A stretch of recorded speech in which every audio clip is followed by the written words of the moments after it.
Welcome back to Tabletop Titans and another Titan Tactics. The World Eaters book has finally arrived, and they join the ranks of the Thousand Suns and the Death Guard in Chaos Space Marines legions that no longer rely on the Chaos Space Marines book. Today we're going to be taking a look at what makes this army unique and why you should be playing World Eaters. If you enjoy this content, do consider liking and subscribing. Hit that button down below. We greatly appreciate it. Let's take a look. So when looking at this book, there are 4 major elements that really define it and make it interesting. First of all, units want to die. They want to kill things and they want to lose their own units. They don't really care who it is. And this plays into many of the different strategies and buffs within the army, including secondaries. One of the other signature moves of this book is massive melee damage. The killing power of this book is basically as promised. It will destroy just about anything that it touches, so that's going to be very interesting. One of the other things that we had said when people were speculating about the World Eaters Codex is it needs to have movement tricks. This is an army that's based around melee, and that does not have much shooting, so it needs to be able to maneuver the board and play the field in that way. And of course, the last and final point, as we just mentioned, not much shooting in this list. Makes sense for the World Eaters. There is some, but there are some major differences from this and the Chaos Marines Codex. There's a common phrase for this army, which is, Khorne cares not from whence the blood doth flow. And this is absolutely true for the World Eaters Codex. It really wants units to die, and it doesn't frankly care about which side it's from. Every time a unit dies, friendly or enemy, you can get a single blood tithe point. And then you can later spend these blood tithe points on massive buffs that affect virtually, they generally affect your whole army, and they last for the whole game. The only exception is the blood tithe ability that is going to bring Angron back to life. That's right, you can bring him back to life, and yes, you can do it multiple times. But the rest of them are going to last for the entire game, and they are quite powerful. Interestingly enough, because of the fact that these don't care who dies, you're going to want to be able to manipulate this when you come to the table. So you want to bring lots of Jackal units to die, and also Chaos Spawns to run in and have them generate these blood tithe points. This also is going to have an impact on how they place within the meta, as you can go up against very elite armies that are going to give you very few blood tithe points, and if you face against MSU or multiple small unit armies, you're going to have an absolute feast as you just generate a ton of blood tithe points. So I think we're going to see a lot of variation in the performance based off of what types of lists other people are bringing. So let's talk about what the World Eaters are known best for. Massive melee damage.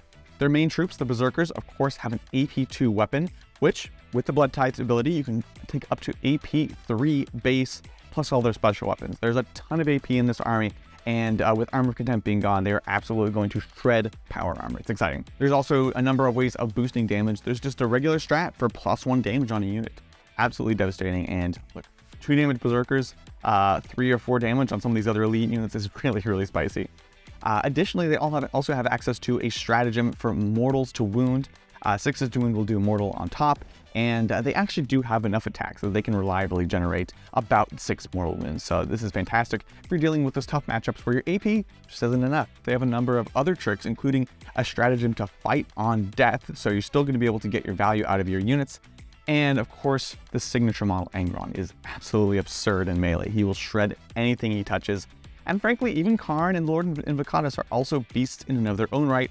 Khorne finally going up to 3 damage, and Lord Invocatus having a weapon that ignores invuln saves with AP3. So what are these movement tricks that are going to make this army not just simply get shot off the board? Well, there's a few actually.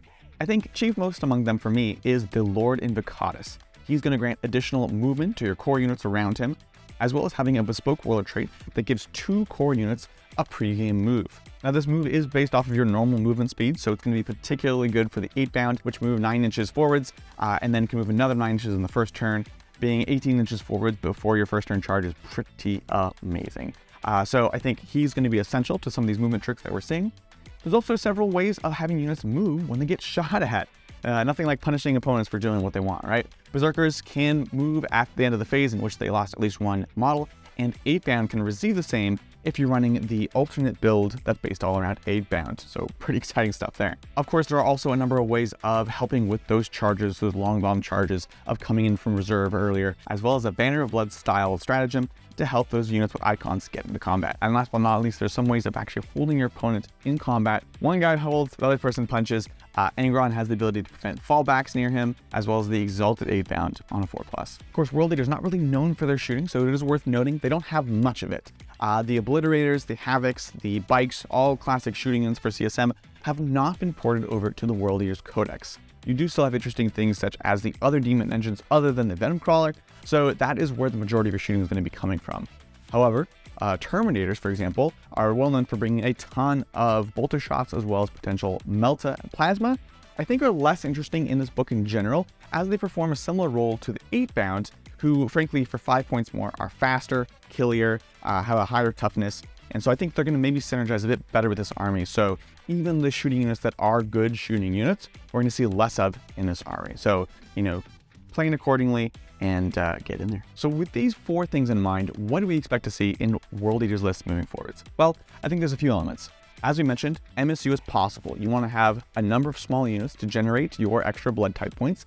And so I think people are going to be tailoring towards that. Extra Jackal units, 3 units of individual spawn, both screening and blood type points, absolute value. And then I think one of the biggest debates in this book is going to be taking Lord Invocatus Warlord trait or Angron with a Warlord trait. Angron, of course, if he's in your list, has to be your Warlord, and you'll get the 6-inch bubble of turning off OBSEC, which is great. Angron is great, but the Lord Invocatus is also going to grant 2 units a pre-game move, which, as we mentioned, movement is everything. So I'm curious to see at the top tables which ones people are actually leaning into here. Of course, Berserkers. We're going to see lots of them on table. They are well priced, they are flexible, they have objectives secured, and they have enough tricks to really make them viable. The only downside is they do have to be taken in squads of 10. I'd love to take a couple squads of 5, but still an absolute blender of unit that makes really good use of a number of stratagems.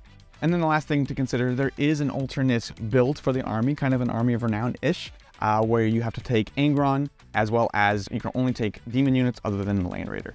I think this build is going to suffer a bit. You get objectives secured on your 8-bound, which is great, but you basically can't take any of the chaff units that generate your blood type points. So I think it's going to suffer even more so than the regular build into certain matchups. So these are the 4 points we think we'll see in the future. Let's take a look at 2 lists that exemplify them. We'll start with one that focuses on a non-Angron build, and another one that is the Red Angels focused list with lots of 8-bound. So this first list, no Angron. This is because we want to have the Lord Invocatus' Warlord trait to allow 2 units to do a pre-game move. And of course, this pre-game move is based off of your normal move, so we're thinking with 8-bound in mind. So we have the Lord Invocatus, we have Karn, who finally has a 3 damage axe, with a ton of attacks, which is awesome. We have Master of Executions, very cheap, very efficient unit here. It's going to be fantastic. In the troop slots, we've got 3 units of 10 Jackals with all the fixins, and 3 units of 10 Berserkers, also with the fixings. Here is 3 equal parts of objective secured and blood tithe / screening units. So I think this feels like the sweet spot here. A bit unwieldy with the big 10-man squads. In the elite slots, we have 2 units of 5 to 8-bound. These are really the 2 units you're looking to do a pre-game move. If you're going first, get them up in there, throw them into the enemy lines, and just be absolutely aggressive and cause problems for your opponent.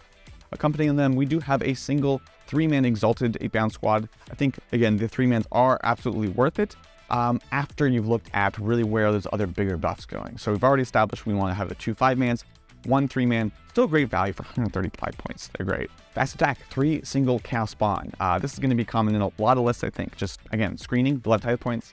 And last of all, the Rhino, because transports are amazing and there's a lot shooting in this game right now. This second list uses the alternate build for the army, in which you again have to have Angron in your list, can only have demon units, and can also only include Land Raiders. In this case, I'm just getting rid of the Land Raiders. I don't think it's super interesting. Hopefully I'll be proven wrong, but we're focusing on 8-bound all day. So let's take a look. First of all, we have Angron. We do have the Lord Invocatus because he's still useful and is a demon unit, which is interesting because he can also deep strike.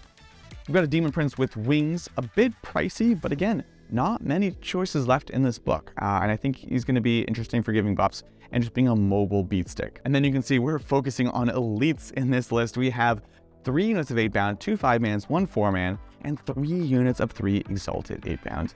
They all gain objective secured. I really think that if you're going to be running this list, this is the thing to lean into. You could do demon engines, but if you're trying to take this army as far as it can, I think it's all about 8-bound. They're fast, they're tough, they're killy. You're going to have 2 pre-gaming moving, and that's really what's going to let you play this game.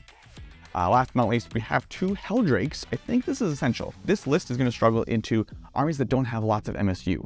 You didn't bring extra blood type generators with you. Your opponent might have them, but you're going to have to work for them. So 2 Helldrakes going to be zipping up the board, torching around corners, trying to generate those blood type points for you, and just putting more aggression in the enemy's back line. I'm really excited to play this. I hope to get the models in the studio soon so we can try it out. But yeah, World Eaters.